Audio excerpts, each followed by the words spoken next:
台風14号は明日の未明から明け方にかけて県内に最も接近する見込みです。東海地方に線状降水帯が発生する可能性もあります。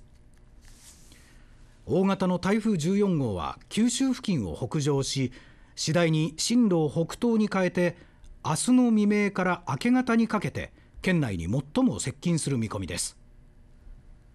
雷を伴った非常に激しい雨が降り、今日午前6時からの24時間降水量は多いところで県内全域で400ミリと予想されています。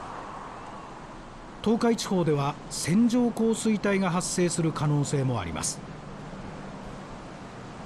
東海道新幹線は新大阪名古屋間で今日午後4時頃から運転を取りやめ、名古屋東京間でも大幅に本数を減らすということです。11時台の新幹線に乗って帰ろうと思ったんですけど、1本早く帰ろうということで今から帰るところです。またネクスコ中日本によると、東名高速の大井松田インターから御殿場インター、新東名の新清水ジャンクションから森掛川インターの間で通行止めになる可能性があるということです。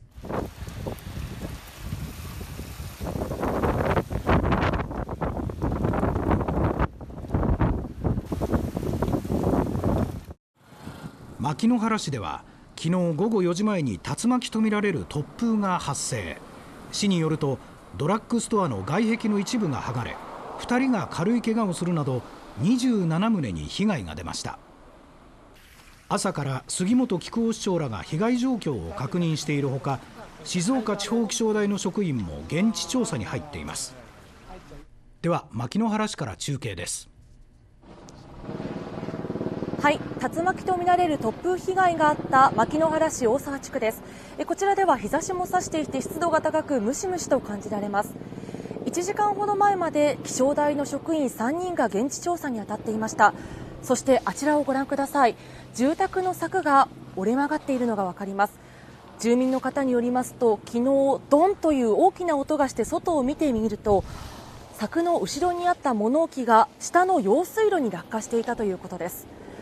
その物置なんですが、昨日消防などによる撤去作業が行われました。ただ今日も近所の方が手伝い、壁の泥を落とす作業など片付け作業が続けられているということです。